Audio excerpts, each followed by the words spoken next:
My brother and I, when we had our first business, we were commissioned to do our own Hot Pocket.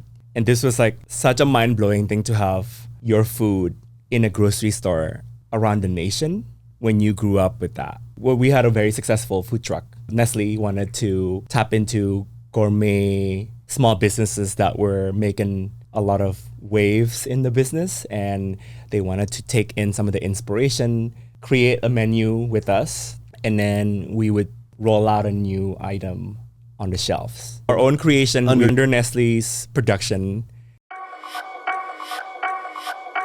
Welcome to the My SGV podcast. Our mission is to capture and share the stories of the people of the San Gabriel Valley. We believe our diversity is what makes the SGV great. And no matter where you're from in the San Gabriel Valley, you will feel welcome. All right, SGVers, welcome back to another episode of the My SGV podcast. Thank you for tuning in and spending your time with us. We appreciate it. If you're a returning listener, thank you for coming back. And if you're new here, thanks for checking us out. Please consider subscribing if you'd like to hear stories of the people from right here in your community. Well, Scott, listeners of the show are no stranger that you used to live in Pasadena. And you would often spend time there. And often if we would meet, you said you walked there, right? Often. Well, I lived right on Orange Grove. So, I would walk to Old Pasadena every day, basically. I could be found there.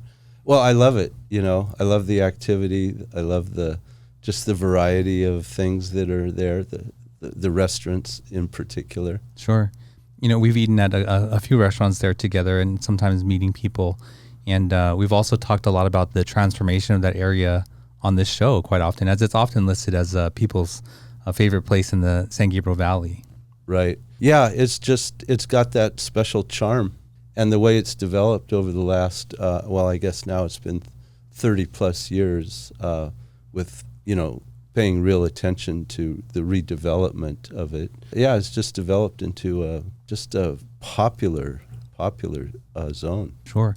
And I think its growth is almost like linear, right? It's never had like a dip where people weren't going to Old Pasadena. As far as I can remember, it's always growing and people are constantly going there, and it's just more and more offerings and things to do and see. Well, yeah, in the 30 years I've lived in the area, it's definitely been an upward trend. And what I really like now is all the in-area living, So you're mixing, a person's home with the community. Sure. And it's really a nice feel.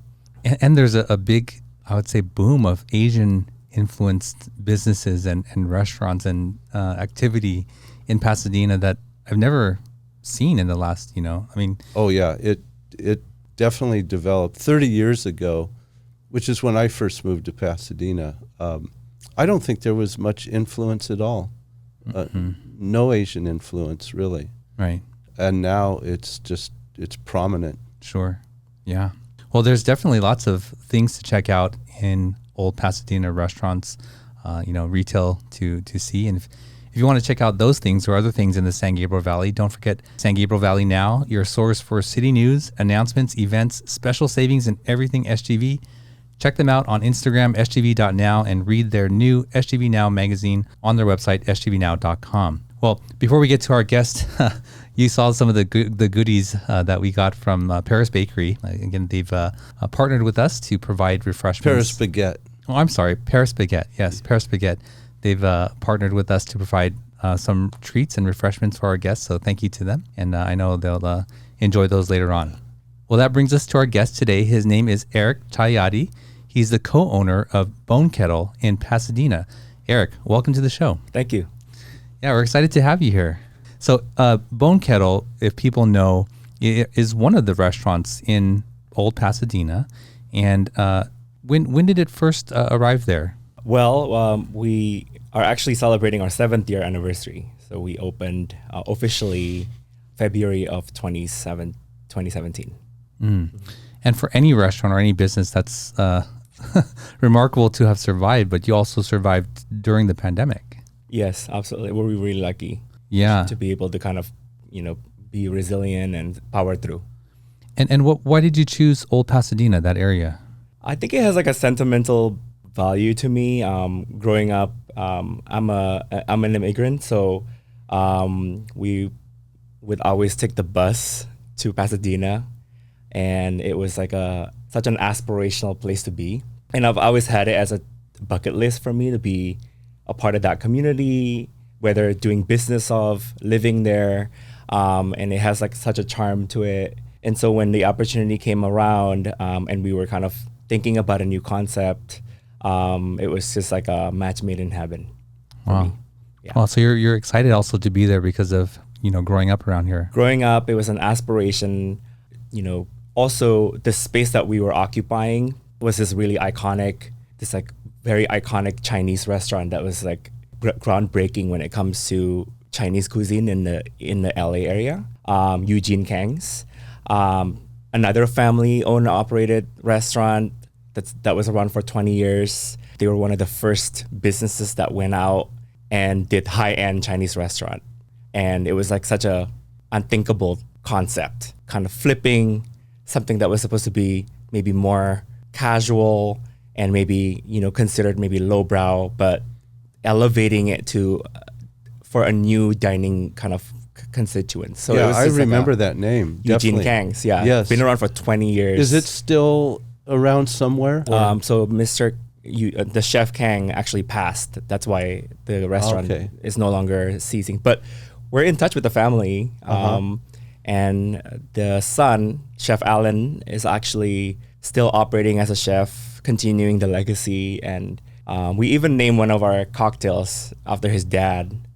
As a kind of homage to the legacy, because it's a really big shoe to fill. Like when we first even opened, a lot of the kind of the neighborhood people that's been around reference like, oh, this used to be Eugene Kang, and it's like my favorite place growing up, and I used to go here with my family, and I'm so glad that it's like in good hands, and you and your father and your brother is like here, and it's like kind of has the same feeling but updated, and it has like, like it's like continuing the legacy, and that's why I love. How long had it been closed before you went in? I think about 3 years. So they had another institution, like they had another restaurant in between us. Okay. It was like a Korean restaurant that didn't work out, but it still has the bone of Eugene Kang's. Like it still has that kind of iconic pink walls and like red door, and it has all these like the trappings of like his styling. It was just like the same time as Chinois on Main, in Santa Monica with Wolfgang Puck. But this is iconic because it's owned and operated by an AAPI person, and it's a completely family owned and operated business. So it was just that one location. Gem. Just that one location. So it's just like a really cool, neat. And I'm a history person. I like thinking about the past, how it connects to myself, and how where we are at in the world, and how we're such a part of like this fabric of stories. So I really connect to that idea of continuing the legacy. Where did you, when you were a child or when you were younger, where did you commute from? Monterey Park. Okay, so you grew up in Monterey Park. Grew up in Monterey Park. Moved here as a refugee asylee when I was 12 with my family. There was 20 of us. We didn't have transportation, so we would just take the buses everywhere. And Pasadena was like this like idyllic, I don't know, like it felt like you're transported to a new world, and you're kind of not in your own city anymore. Like it's almost like a fantasy, if that makes sense. What years was that? In the 90s. In the 90s. So Pasadena was already in its prime. So it's already was redeveloped. It's the place to be, So for somebody like myself who grew up with not a lot, to have something to look forward to was like such a manifestation. Before manifestation was a word, and was like something that people put in their board or whatever. Like I think I unconsciously did it because I was so driven to meet my goals, Yeah. Wow. So that was your dream city. That was Pasadena. Yes. Was Oz to you. It was Oz to me, and it was like, wow, like even passing through the homes, such an aspiration to be able to like, oh, one day We were living in a 3-bedroom apartment, 20 people. One 20 family people. lives in one room. Really? We had 2 bathrooms. Is that right? Wow. For how long did you live We for style, a couple of years. lifestyle? Yeah, for a couple of years. When we moved here, we didn't have anything. So it was like literally we started from scratch. Who were the family units? How were you related? My father, my mother. Okay. I have 2 younger siblings. My Erwin, who's a chef at Kettle. He's 2 years younger than me, and then my sister, who's a baby. And then I have my sisters. My mom has sisters, so it would be 2 other sisters and their families. So it was combined like And each of you and in my one, grandmother as one well. bedroom. It was a 3-bedroom apartment. So each of the families. Each had family has bedroom. one bedroom. Exactly. It's madness back then. How about where you came from? Did you all live together there? No, not at all. It was like a long kind of up and down story, but we grew up, I think I would say maybe like middle class, in Indonesia. But middle class over there, because of the disparity of wealth, I think would be considered very comfortable. We would have servants. We lived in a gated community, but it was the economy was just like in a really bad place. There was just some issues, with like tensions, racial tensions, and my family we're Chinese descent, so there's a lot of kind of like discrimination. There's a lot of ethnic, tension. If that makes sense. Yeah. So well, that growing goes up, back, right? Yeah, In absolutely. I Indonesia, mean, it's kind of like a dark age there, even though it was the 90s, it still felt like you're like back in the 50s because there's a lot of development, a lot of things that are kind of still building. And so when my family decided to move here, we literally moved with nothing. So it was just a complete reset. And the dollar is, much more greater. So whatever you have there means nothing, like, so when you come over here, you literally have to start from scratch. So did your 3 families come at about the same time? So about the same time, and then another sister come in like a couple of years after. So all 4 sisters, they're very close. They still hang out. My mom and her sisters, they're very connected. They're kind of like a community. How is your family divided, or how are they living now? Is everybody in their own home? They're in their own homes, exactly. Yeah. Same area, Monterey Park? Pretty much. I mean, I have cousins that have relocated to other places, but all of my aunts we're all neighbors still. Yeah. How did you climb out of that yourself? I think it's just like circumstances and grit. Mm-hmm. And your brother had the same grit? I think so. I think when you're like a child of trauma, you're always in that survival mindset. And that's when it's interesting, like what you brought up with the whole COVID situation. I really feel like that was just like another day for me. And it was like a way for me to really flex my resilience and my resourcefulness. So I really felt like it was like I was made for it. I was made to survive in that circumstance because I've been through way worse. So I can actually make lemonade from anything. So when you get up every morning, do you just feel a strength that I do. you I can actually, my accomplish? favorite day is Monday. I love restarting. I'm full of just optimism. My spirit animal is gazelle. If you follow primal astrology, it's all about moving forward and somebody who's just unstoppable. And that's just kind of like myself, like my inner self. Did you always have that feeling?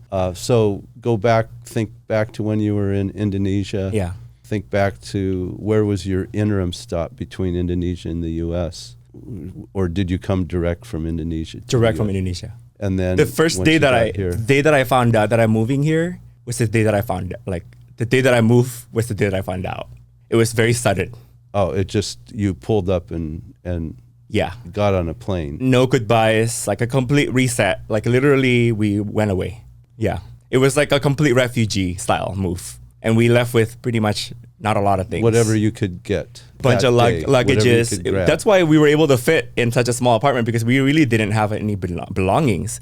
And we benefited from like a lot of like goodwill donations and stuff just to, make, just How to much survive. of your family is still in Indonesia? From my immediate family, we're all here. And then my aunts, like their families, they're all here. And then I have family from my father's side still in Indonesia.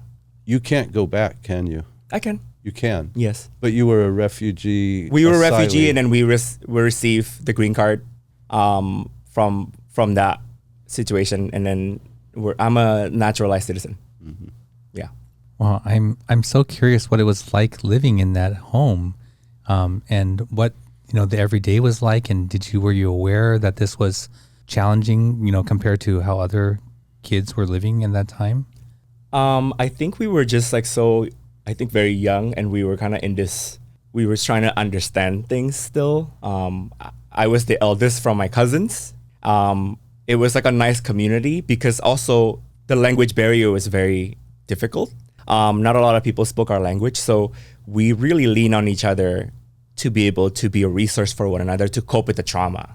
And then additionally too, it really accelerated our development, I think, because you grew up really fast. You had to be adults rather quickly because my parents had to work a lot. So my mom worked in the grocery store. My dad worked in many different jobs, like custodian to like warehouse worker to like repair person, like any pizza delivery person, dishwashing, anything. He was just like surviving. And your parents are still living in Monterey Park? Yes. And so they're Chinese ethnically. They speak Mandarin or Cantonese? Mandarin, yes. But both Indonesian and Mandarin. Yeah. And so do they feel comfortable in Monterey Park? They do because they have a community, and also all of their close families are there. And like it's a really nice city to live in. You have a lot of access to things too. Russell, that whole idea of what it was like to live 20 people. Yeah. I mean, a lot of children. Like? A lot of children. How did they? So everybody would work together to provide food, to provide work the together. Meals. Yeah. We didn't have a car, so we would have to like borrow the grocery cart to transport milk up and down this Monterey Park hills. So where did you live? What part of Monterey Park? Down in El Repero. If you remember El Repero in Atlantic. Is that near the St. Thomas Aquinas waterfall, Church? It's south of the. Down closer waterfall. to Really close to Atlantic Times Square. So we would go up and down Atlantic Times Square. There's a big hill there, you know what I'm talking about? Yeah. So we would have to go up and down those hills because we didn't have transportation. So it was just like a lot of logistic. So did you go to workout. Brightwood? No, I went to Macy Intermediate. Oh, okay. Yeah. Okay. Macy Intermediate, and then I went to Shore High School. Oh, Yes. I see. Yeah, out there. Wow. Yeah, I mean, in a house like that, just navigating people in your space, like that's just one thing to navigate. And then there's, restroom usage, right? Like in a house with just 5 people, that can be challenging. And then if there's like some sort of argument, blow up, whatever, like, wow. But I can see like, someone who had to navigate that, you just develop ways to deal with it. And you view, things like COVID, like nothing, like, okay. Yeah. And my cousins and I are like, we're kind of like siblings, and because of that shared trauma and that shared experience, we're very much connected, very close. Even to this day, like a lot of them are like, I would consider them like my brothers and sisters. But that's just, and also like a source of shared, like memory, because we went through that together, and it kind of created like a nice bond. Yeah. When I was in elementary school, I think there was one Indonesian that I knew of, and then in high school, not so many. And now I know like there's a lot coming more, out of the woodwork, a lot more. But I understand some cultures who immigrate here, they immediately get plugged into a whole network, and these people show them how to receive benefits, and they connect each other. Did you 100%. receive that at all from the Indonesian community here? Yes. So definitely that was really beneficial from us. I think the church community was really super helpful, connecting us with a lot of resources, and that's why we were able to kind of plug into those resources. But just like to your point too, I think back in the day, when you're ethnically Chinese and you're Indonesian, you don't really come out and say that you're Indonesian as well. So that's another thing that your identification was with Chinese. Your identification, but I never considered that because I actually grew up. I didn't really speak the language, so like I identify myself with Indonesian, So to me, My father identified himself as Chinese, right? But in Indonesia, you had to hide your Chinese identity. You couldn't even use your Chinese name. Is that right? Yes. I'm saying. We have a But Chinese this was name, my but it's not readily understanding. used, right? That's right. Yeah. You want to assimilate. They were banned. You were assimilate. as I remember. Yeah. There's just a lot of just discrimination. It's almost like, I think, Indonesian's version of anti-Semitism. You know what I mean? Like Right. how there's like some underlying kind of tension, Yeah. but it's kind of relevant, I think, to talk about that. You know what I mean? So Well, yeah. I mean, in the 60s, it was really bad there. Yeah. And fires and burnings and because just the country was horrible. still developing in formation state. Right. It's a young nation. It's only been kind of in formation since the 40s. It was a Dutch colony. It was a Dutch colony for 300 years. That's why Right. my last name is so difficult. So I apologize, because a lot of the language has been influenced so much. Like my grandmother went to Dutch school. Yeah. There's a lot of influence when you even speak certain language, like certain words. You know what I mean? And then the Japanese Has a little history there as well. as well. Yeah. Yeah. Yes. So then it started its formation as an independent country in the 50s or 60s, right? 1945. 45. So right Yeah. at the end of the war. So I think it's like a domino effect after the Pearl Harbor bombing. Mm-hmm. So that kind of ultimately, I don't know, maybe accelerated the movement to consolidate, because Indonesia essentially is made out of a couple thousand kingdoms, and they were very much at war with one another and competitive. And so it took a uniter to basically bring everybody in and to really collectively strengthen number, Was that push Sukarno? back. Yes, it took a collective power to be able to kind of push back and to gain independence, because it wasn't, everybody was just out for themselves for the longest time. There was just this notion of we're gonna be able to take care of on our own terms. So it was just a lot of that. And it's a huge country composed of probably 13,000 13,000 islands. Yeah. Yeah. And then you've got Bali, different than, Different a religious just completely constituency. different. Yeah. Yeah. I would grew up going to Bali because it's right around just across an island over from where we were living. Oh, yeah? Yeah. So you received support from a community here, and what was that? And you said through the church, and that's a Muslim church. Is that No, a Muslim Christian church. A Christian church. Yes. Okay, so that's surprising to Yeah. me. So we were also religious minority as well. Oh, okay. Yeah. Can So you talk I about grew that? up Catholic, actually. Okay. Yes. In Indonesia. Yes. Wow. Okay. So during my time when we moved, there were a lot of church bombings. That's pretty scary. Yeah, but that was a pretty normal occurrence. It was like an every other day situation. Yeah. Wow. And that was against In the the 90s. Catholic Church. It was a lot of, if you're kind of in a minority group, it was just it's all about Any kind of minority. consolidation. Yeah, it's about kind of, ethnic cleansing or something. I don't even know, but it's just more, there were just more intense zealot groups that were more So what's the predominant? predominantly Muslim in Group? Indonesia. Yes, the largest in the world. The largest, yes. And I grew up passing by a million mosques, So the trauma when you say the shared trauma that you all experienced, was that experience living in Indonesia like that, or was it being uprooted so quickly? I think that to me was a normal, believe it or not. So and you were really young, so you really didn't know the severity of it. I think when my parents did that, it was a conscious decision for them to have a safer life and for them to feel like they are building a future for us, an opportunity. To me, it was almost like everything that I knew, my identity, the comfort, because it was a lot of inconvenience moving and adjusting to a brand new circumstance. And it was a very humble circumstance, Were you accepted relatively easy here in Monterey Park? I think it was really difficult in the beginning because of the language barrier, the cultural barrier. So you just learn how to cope with it, I think.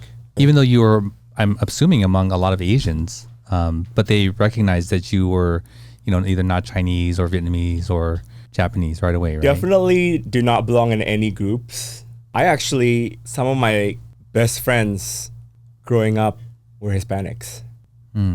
I think it was like just having something different culturally was not very I don't know, like accepted back then. Diversity was like not a thing, you know.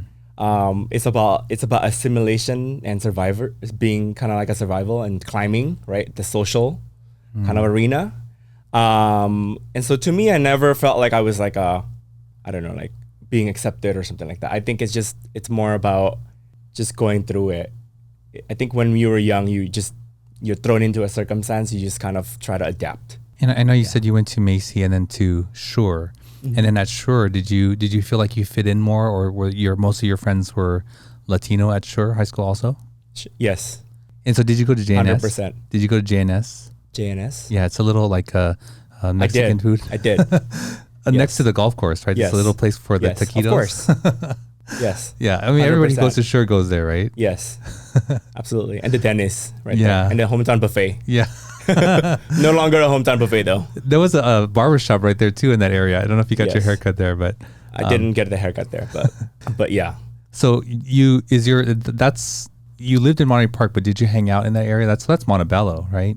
Yeah, because I don't know how, but we didn't go to Marquette. I don't know why, but we just ended up at Shore High School because it was a very far commute. Because a lot of times we didn't even have transportation, so I literally have to walk very far from El Rapero with my backpack to Shore High School. No. Yes. But my parents were all working. Like they would come home, like my dad would come home by 8 p.m. My mom would come home. She would go to work at 6 in the morning and would like not see us until like 10 because she has to go to work with the bus too.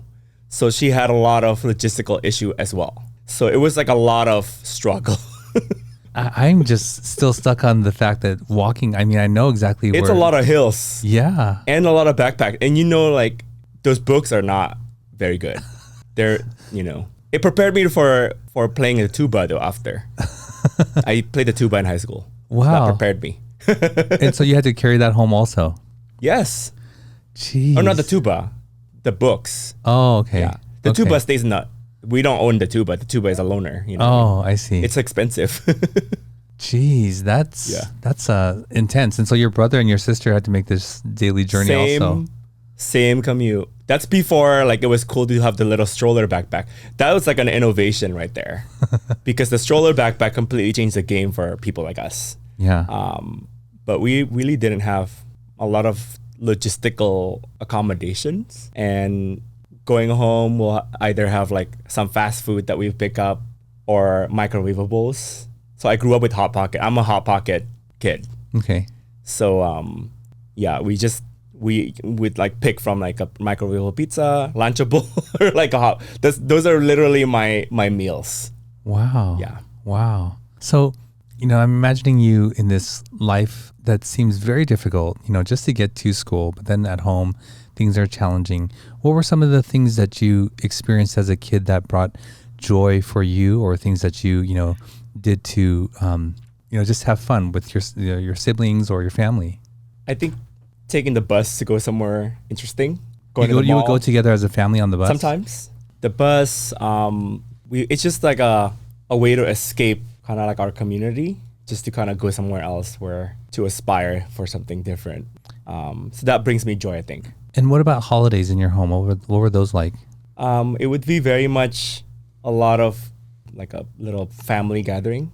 And then my family was very involved with the church. So there was a lot of church activities. So there was a lot of both, just family and then like community within the church. Wow. Yeah.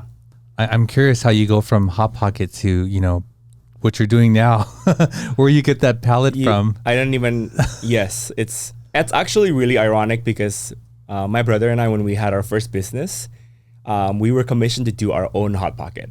And this was like such a mind-blowing thing to have your food in a grocery store around the nation when you grew up with that. Wow. How did that come about?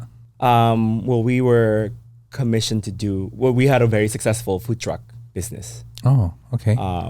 And Nestle wanted to tap into gourmet small businesses that were making a lot of waves in the business, and they wanted to take in some of the inspiration, take the licensing basically, create a menu with us, and then we would roll out a new item on the shelves. So And your own creation was being sold our own creation under Nestle's name? under Nestle's production. We would get a stipend for it, and it would be like a revenue share after a certain unit gets sold, whatever. It was like our first licensing deal that we did.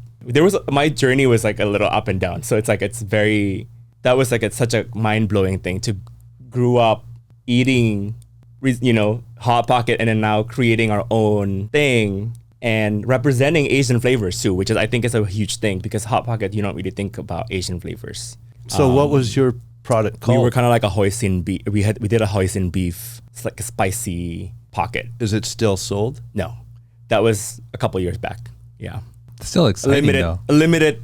I still have all the boxes. I still have like the memories of just being like watching, like looking at the end cap of a supermarket and seeing my brother's photo, Really? and like my friends like would emailing me and like, oh my God, I saw your product, and like congratulations. So it's a really nice, a spirited moment. So Why your brother's photo? he's the chef. Oh, yeah. Okay. So talk about your food truck. How did you guys, get into that? Kind of fast.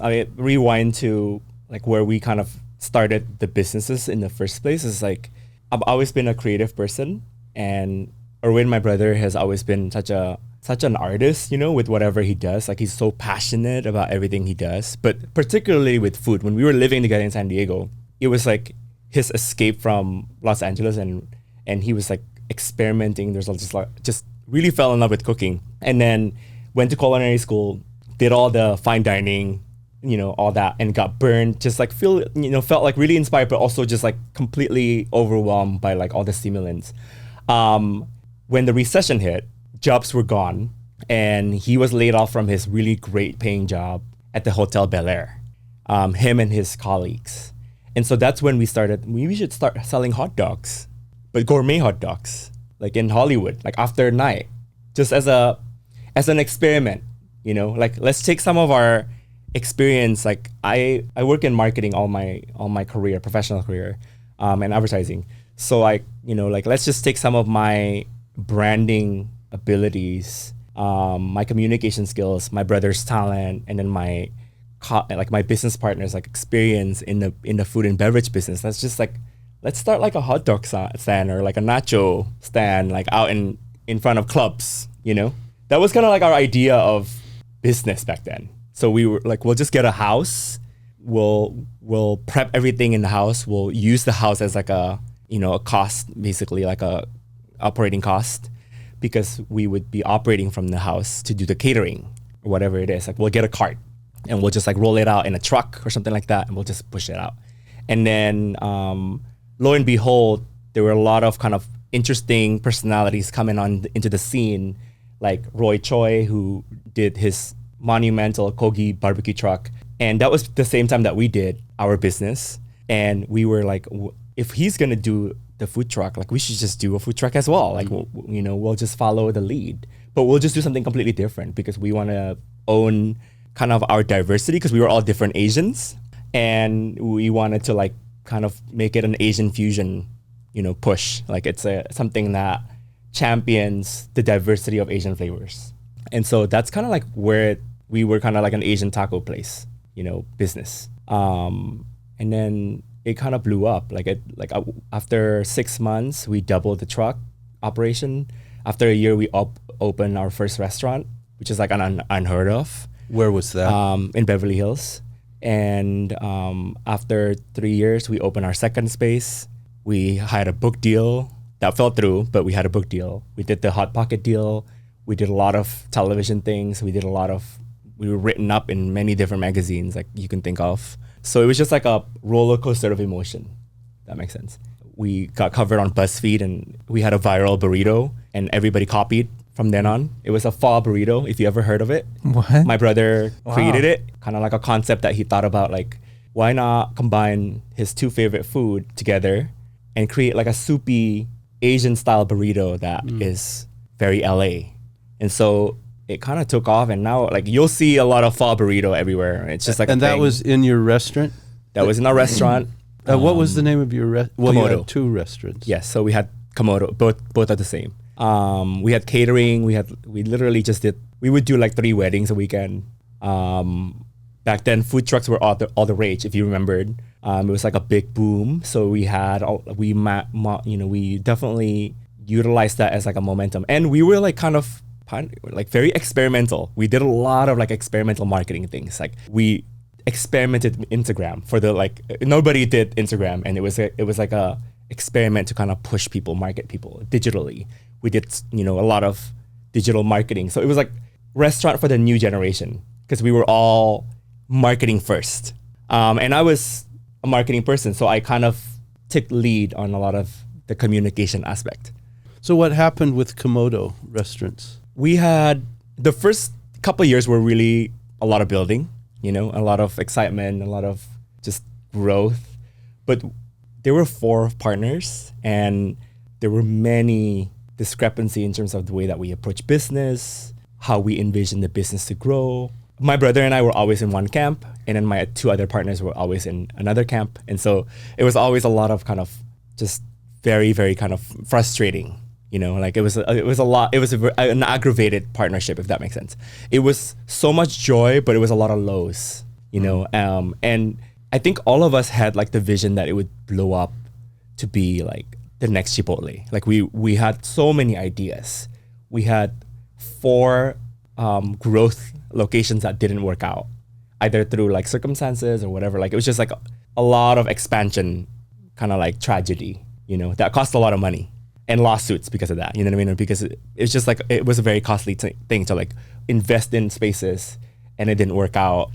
And we were kids back then, like we were in our mid-20s doing our first business with no experience, throwing a lot of money into things that we had no business doing, pretty much. And at this time, I was also working full-time. So separate job. I was at NBC for a decade. Just a lot of ideas that didn't gel up. And so when the opportunity to branch out, my brother was extremely frustrated creatively because he was like, I'm making burritos, like I'm the fast casual king. And I came from Michelin star, fine dining, very nice, like inspired. And where is my identity? He became kind of like a frustrated artist. Like I can see that he was like losing joy, in his work.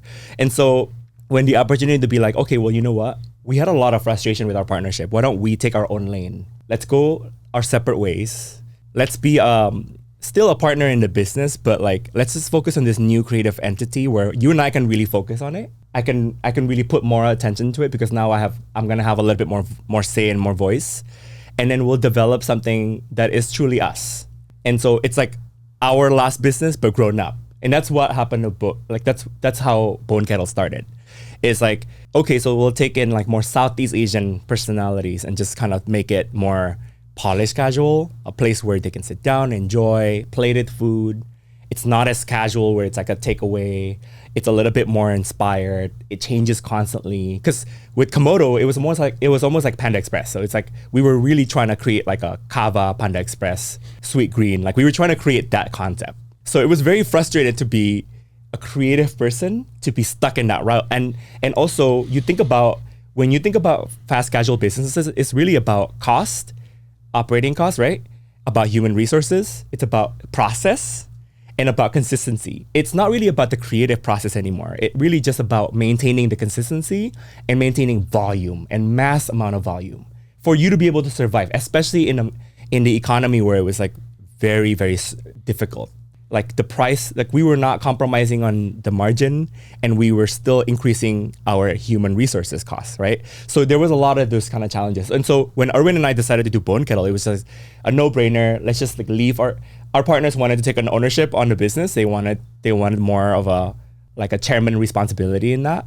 They have a vision. We don't want to fight them anymore. Let's give them some space. Let's do our own thing, where we are very removed from the West Side, because all of our operations are literally in Venice, Santa Monica, and Beverly Hills. So it was very much removed. So that distance, that emotional, physical distance is going to help us grow as partners and maybe as a relationship. Turns out when we started growing Bone Kettle, I think my partners kind of lost, like the secret, like the juice and the passion. and they started kind of focusing more on like the cost aspect. And I think it's just like the vision was just like a little bit, I think it just kind of fell apart, and the financial didn't really match up. You know what I mean? The volume didn't deliver. And so ultimately in 2018, they had to close, and we had to close all of the locations. So it was a really unfortunate You were talking situation. about Bone Kettle. Komodo. Oh, Komodo. Okay, Yes. yeah. We But- still have the Bone Kettle business. But you just have the one Bone Kettle yes, restaurant? only have the Right. one Bone Kettle Yeah. restaurant. Uh-huh. Yeah. Okay. So, yeah, I It's the misunderstood. I saddest- thought they wanted to get into Bone Kettle No, as no, no, well. no. Okay. Bone Kettle has always been my brother and I. Just you. My brother and I, and then my cousin and my dad. So it's very family. And Komodo has always been like with other people and other visions and compromising and meeting in the middle and fighting. It was a lot of like attrition. But you had already started Bone Kettle before you shut down all of Komodo. yes, because I needed to channel my brother's vision and ideas to this new direction. You know, like he was completely burnt out. He went to Indonesia for the first time in 20 years. He went back and did this like culinary sabbatical, basically, and just kind of fell in love back with cooking and food. And when he came back, he was like, you know what? I knew my next step. Like I wanna do this new concept of celebrating, because he went to Malaysia, Singapore, Indonesia, Philippines. Like he literally just felt like this is like where I need to be. And so when we did this business, we didn't really think it was like, oh yeah, it's like a no-brainer. Like, yeah, we should do Southeast Asian cuisine because it's like, it's a no-brainer. It's really hard because people are not familiar with this type of concept, especially in like a more of a sit-down dining kind of experience. When you're in Beverly Hills, you'll probably know Crustacean, you know, like they have like a brand, you know, like a family brand. But in the East Side, it's like a completely like, are you ramen? Are you a Vietnamese place? Are you a sushi? You know, like, especially people who are not eating Asian food, they don't understand the food, like what kind of cuisine that we do.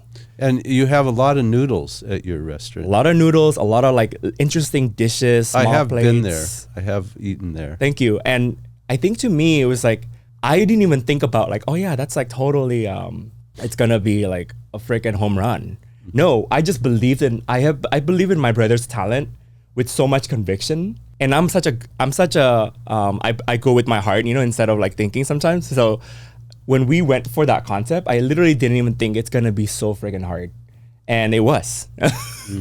It was like, so it took away from, it was good that I kind of separated myself from like the fast casual Komodo business, because we needed the full attention to be able to really truly honor this concept, see it through from beginning to end, because it was like such a unbelievably new concept and a lot of education with the market. And Pasadena being a very old school, traditional. Yes, there's a lot of Asian people coming in, but they don't really know our food, and so they don't understand like how to interpret it and how to understand it. So there's a lot of education. Yeah. Yeah. I'm interested in a lesson that you've taken from that experience with those partners that Yes. maybe you can unpack for us or share with us that you take on now going into Bone Kettle or just life in general after that. Is there something that you look back on that time and you think, oh, this is a lesson learned? When I look back in those time, I look back at it with like so much sadness, because I really feel like there was a lot of potential for us to be able to do great things. But secondly, I definitely put myself last a lot of times, and I sacrifice a lot financially, as well as like my own self-worth, my own opinion to compromise the vision. And to me, the biggest takeaway is to be completely unapologetic with my vision. And Bone Kettle, being it's more of like my own sole operation, it really has created a lane for myself to gain that confidence and to be able to kind of stand up for my own vision. And to see like, this is kind of like what I wanted to go with, and I can pursue it because I'm not asking for permission from anybody. And it's my own money, and I can do it myself, and I wanna pursue it this way. And back then, even though it was also my own money to start the business, I felt like I didn't have like maybe the experience to be able to have an opinion. And also because I was working and I'm not on site majority of the time, I felt like I didn't have a place to have feedback. And also I felt like very kind of trapped and not fulfilled. even though it was the highest of high, we did so many incredible things as a business. I will never regret it. It was like a really beautiful time that I like treasure, but I also look at it really sadly. You know what I mean? Yeah. Thank you for sharing that. Eric, we ask each guest to bring an item of significance. What did you bring with you today? So I brought with me my mom's kind of like her own collection of recipes. When we came here, we didn't even have a lot of photos. I don't even have my baby photos. Really? So the fact that she took like magazine clippings and like, this is her, cause like her attempt of being a homemaker and her vision, like this is like I need to bring this treasure because like I need to be a good provider for my family to like be able to like make, I think it's just like a really moving thing. You know what I mean? It's her personal cookbook. Yeah. And this is really treasured for me because, it's like, it kind of like also is something that Erwin refers to whenever is like he still uses this. Yeah. as sometimes like reference. obviously you can go to YouTube now to get anything now, but he just like looks at it as like a starting point of like just inspiration and I think happiness, because like you think about like the effort that she puts into this book. She doesn't even cook anymore. Like both of my parents, I retired them a couple years ago, so they don't even do anything. So we just go out now and enjoy life. So anyways, I just thought it was just like a really neat thing that they didn't even bring my baby pictures, but they brought this. That's awesome. Thank you for bringing that. How did you end up with that? Did she give it to you? We don't have a lot of things, so everything is pretty much like a community property. So this is like actually at the Kettle library right now. We have so many cookbooks, but this is my favorite book that I have. Yeah, it just looks so special and unique. So thank you for bringing that in. Eric, I want to get into more of what you're doing at Kettle, what you have in store for the future of that restaurant. But let's take a quick break and we'll be right back. At Warmouth Law, they believe that just because you speak a foreign language, come from a different culture, or simply don't know how to navigate the legal system, that should not prevent you from compensation from injury or receiving benefits. Their multicultural staff have been helping SGVers like you for over 38 years. Visit law888.com or call them at 626-784-7017 and tell them you heard about them on this podcast. All right, we're back with Eric from Kettle in Pasadena. Eric, when we come back from the break, we like to ask questions from this icebreaker card game. You can choose to answer it or not. They're supposed to be fun and light. So I always try to match it up with a little bit with the guest. But again, you don't have to answer it. So here we go. What's the best gift you've ever received? That's a really, really good question for me because I'm not the best gift receiver. All of my friends have always said to me that I'm a good gift giver, but I'm actually not like the most, because I'm really hard to shop for. I really feel like a lot of people don't understand how to give to me because like in order for them to know what I really like is like it's really about my love language, and my love language is time spent and effort. So I think the biggest, most memorable things that people have given me has been about they really took an effort into producing something, or we spent time celebrating, if it's a birthday, if it's a joyous occasion, that they took the time out of their busy schedule, because I'm busy myself as well. So the way that I show up for my friends is to carve out an inconvenient, like whatever it is that I have to do, and dedicate and be present for them. Because all we have amongst from all of our material things are just time. So I think my best gift usually from my friends and family is like when they spend time and we dedicate a time to be together. Oh, that's beautiful. Thank you for sharing that. You can go next, Scott, and follow that up. Yeah, that's tough. I don't know. I mean, it's interesting you say you're a tough person to receive a gift because, and I always tell my family. I have everything. Exactly. I really do have everything. There's nothing I need, I mean, there are things I need, but nothing that is essential. But, the one gift that sticks out in my mind once with my two kids, we took a trip to San Francisco. So I think they were maybe I'll say they were 10 and 15, or maybe not even that quite that old. But we were walking down in one of the tourist areas, and there was a street artist that we were watching. How many artists set up and paint something. And anyway, we watched for a while. But the next morning, I think it was my birthday, and my kids had gone back and bought one of the pieces of art from this street artist and gave it to me. And for some reason, I've always remembered that as like probably the most meaningful gift I've ever received. Just to think that they somehow found the way to get back there and buy something, and knowing that it was something we had shared together the day before. So I've always remembered that. The piece of art itself was not the important thing. No. But it was it's the just effort. Just what and the they thoughtfulness. did. Yeah. Yes. Yeah, it was really special. Yeah. Wow. That's great, Scott. Thank you for sharing that. Well, for me, what stands out is on my birthday, my wife gave me the news that she was pregnant with our daughter. And I remember that I was so overcome with joy, and that's a good one. She showed me this tester, and I was like, wow, I'm a father. Like I'm a father right here. And so that was really special and stood out to me a lot on my birthday. So for our listeners, if you're listening to this on a podcast, or if you're watching on YouTube, what's the best gift you've ever received? Drop us a comment, let us know, and we'll share that on a future episode. Well, Eric, thank you for sharing that. Back to you and Bone Kettle. So Bone Kettle, you said polished casual. And when I think of Southeast Asian food, noodles, like, I've not been there, but from Travel Channel and stuff, I see a lot of street markets. I see a lot of, sometimes it's hole in the wall generally. So that's really the concept of it. It's like, imagine a Southeast Asian restaurant that like didn't come from a third world country.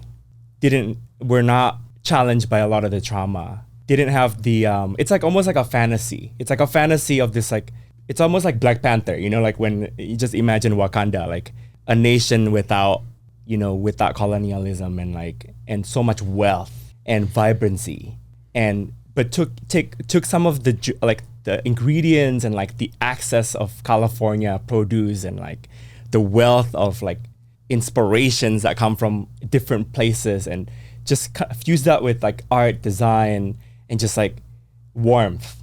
And that's really the concept. Nice. I've come across in looking at social media and YouTube this idea of specifically Asians, and I would say even more specifically Southeast Asian cuisine. And they look at the Italians and what they're able to charge for their food, right? And maybe even the Japanese now, right? That they've sort of elevated this. But you look at Italian food, it's, noodles and sauce. Yes. But people view it as they can sell it high end. Yeah. And how do you get a culture or people to view Southeast Asian food in a different light? Well, it's about your brand, and it's about the expression. It's about how you say it, I think. And it's about like the way that you execute the dish, the thoughtful ingredients, and just the, I think it's just about like also the confidence that you can charge it, that you're worth that. A lot of times, like I struggle with that myself as well, in my professional career too, like to think about like, am I enough to take on that role, or am I enough to be able to tackle on this responsibility? And it's really like a metaphor of my journey in my formation, as a person, like accepting my beginning and what I come from and my story, and that it's enough that it's a worth to tell. It's a worthy story to tell. That makes sense. Yeah. When you were young, you would take the bus to Pasadena. Yes. This was your aspirational trip. What are your bus trips today like? What are your aspirational trips today? It's a really good question, because I feel like I live in such a grind now that I don't take those. That's one of the things that I actually miss, having the leisure to be able to dream and to like aspire for something. I think because I'm like in such a go.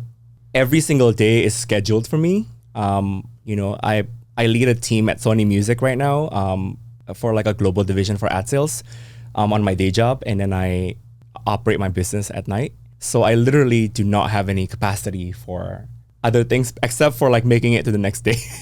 Wow. But I think to me, I really enjoy taking time for more vacations, because when I go to a different country, when I experience something new culturally, to me, my bus ride is that removal from the day-to-day, getting off the hamster wheel, and to be able to kind of experience something new, a new culture, a new cuisine, new people and atmosphere, and to be re-energized, you know, for like new ideas. Because I'm always like, I consider myself a serial entrepreneur. So like, what's my next thing gonna be? Even though right now what I have is my plate is full, and I feel very satisfied with what I have, and I feel joyful with what I do. I look forward to working. I look forward to going to creating, to dealing with all of my day-to-day, even ups and downs. But sometimes like you do need like a little bit of recharge. Like you like that, like a little refreshment, you know, like a breath of fresh air, thinking about that. So yeah, I think so. Well, Eric, I know you have shared about your business adventures with the world, Lure Eater, and all these other avenues, but I'm really glad that you got to share your more personal journey here and what your experience with and how that all ties into who you are in your business. Eric, we're going to move on to the final segment of the show where we get to learn a little bit more about what you like in the San Gabriel Valley.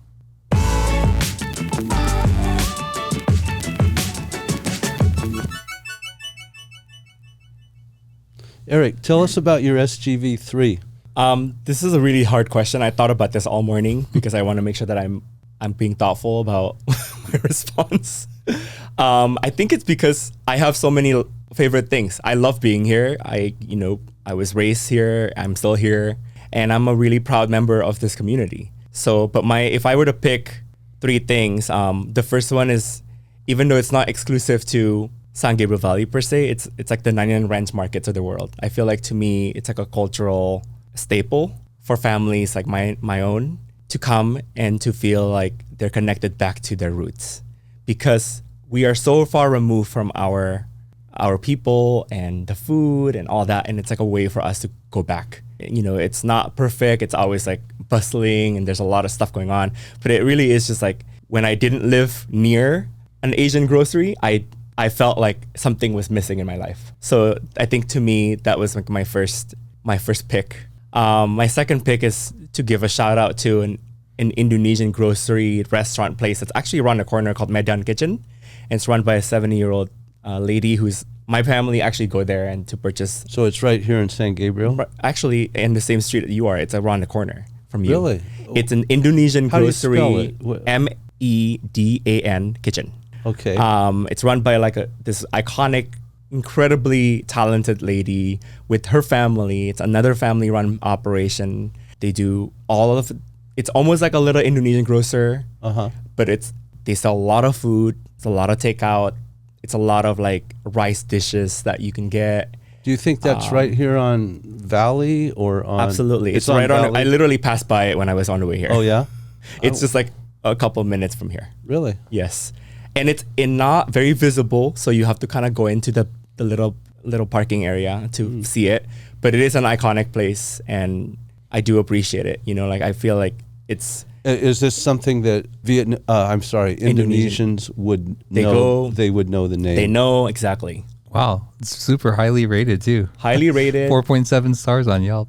Wow. Where is it? It's just down the street. It's like four blocks away on Valley. Towards Rosemead? Yes. Okay. North or south side? South. Okay. Cool. Yeah, thanks for introducing us to that. Yes. And then I think my last thing is like, my favorite thing to do is going to the movies. And I love the drive-in at the Vinland right there. And it's such an iconic place to like go and watch a drive-in movie, or any like a Regal Cinema. Like I grew up going to the movies a lot, and because it's an escape for me. And what's the last movie you went to and where? I saw Megan, the last movie. What's that? Megan is a horror comedy. Oh, is it? Where did you see it? In Pasadena. Oh yeah. Yes, I saw Indiana Jones. I saw Empire of Lights. Oh yeah, there's a new Indiana Jones, right? How was it? Great. entertaining. Does it have the same All the players, star? all the players. Really? Mm-hmm. Wow. But they're quite old. Yeah. So during my career, I actually worked at Fandango. Oh, yeah? During their startup years. It was like a startup job that I had. It was like a dream come true to go to work on movies. Really? To work on the marketing side of it, to be part of like the magic of it. And, and to me, that's like a dream too. So that's a studio, right? Or Fandango is a movie ticketing business. Oh, okay. So you would go to Fandango to purchase a movie ticket. Okay. Yeah. Well, I didn't know that. Is it Vinland? Is it's still open and operating? Huh? Yeah. Where is that? It's City a drive-through theater, and you go in with your car and you tune into the radio. Yeah, like boy. the 50s. I didn't know there were any of those anywhere. Yes. Still. Really? I love going there. And but what bring city out is it in? City of Industry. Really? You go and bring your little chairs. Really? And a little speaker. There's food there. You can bring your own food. You can stuff a bunch of people inside, whatever. It's like a really fun, nostalgic atmosphere, and I feel like it's like a national treasure. Like people I bet. Wow. Enjoy it. I mean, when I was a kid, we would go. Well, then maybe you need to go again and support it, because like it's not like it's gonna be around there forever. And the movie business is since COVID has been really challenged significantly. And I work a lot with with my business. Like I work with a lot of movie theatrical releases partner. So it's been like a really difficult climb out of the hole. So I'm always investing into the arts wherever I can go, because I think it's important for us to show support when the time is needed, because when there isn't anything, people are going to miss it. Sure. You know what I mean? So Yeah. Well, Eric, thank you for those insights into the San Gabriel Valley, and thank you for coming on the show and sharing your story and the origin story of Bone Kettle with us and our audience. If people want to come visit the restaurant or get in touch with you, where's the restaurant located? The restaurant is located in Old Town Pasadena on Restaurant Row on 67 North Raymond. Raymond and Union is the cross street. There's plenty of parking. And also, we're amongst all family-operated restaurants on the block. So proud to be a part of this really great collective. Everybody that work there work very hard. They literally operate it every single day. So it's just like it's a joy to be a part of that community. Yeah. And for someone who's never been there, what's the dish you recommend starting with? I would say we are known for our bone broth. We cook it for 3 days. It is such a nutritious, high, big flavor soup. Perfect when you're going into the flu season and when you're trying to build up your immunity and also your stomach lining and all that good stuff. But then also we have such a wonderful array of small plate offerings, like the garlic prawns, like the papaya salad. I mean, there's just so many wonderful things that you can try. And it's a rotating menu, so it changes constantly based on what we're inspired to do. And you and your brother are there every day? Pretty much every day. I maybe have one day off, but one night off. Yeah. But that's about it. And what do you recommend over here? Just in case we end up going there for lunch. Maidan Kitchen? Yes. So they are known for a lot of their rice dishes. So you'll get nasi kuning, which is basically like a turmeric rice, and then they'll have rendang. They'll have like a lot of fixings like collard greens, fried tempeh, like a little bit of a fixing. So it's like a little bit of a meal kit. There's also tons of snacks, lots of really great things that you can make at home. So like seasonings and things like that you can experiment with. You can sit in? You can sit in. I think there's like a small space for eating, but it's really primarily like a takeout kind of space. So you can grab lunch there readily, very, very quickly. And it's like they have a lot of they support a lot of Indonesian makers. So when you go there, you see a lot of products from Indonesia that they imported, and it's wonderful. Awesome. Well, Eric, thank you again for coming on the show and sharing your story with us. We really appreciate having you here. Thank you. Thank you. Thank you. Well, there you go. Another episode for you.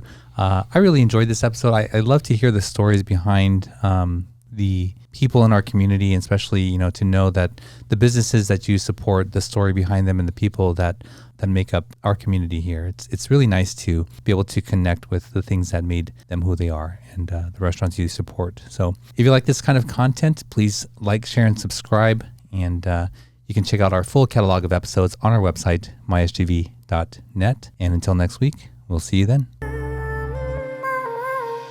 Thank you for joining us on the My SGV podcast. Check out more of our content on our website, mysgv.net. This show was produced by Russell Mono and edited by Victoria Allers of Kind Monster Productions. If you'd like to join us next week as we capture and share more stories from our diverse community, feel welcome. Nice mother. No, kind mother.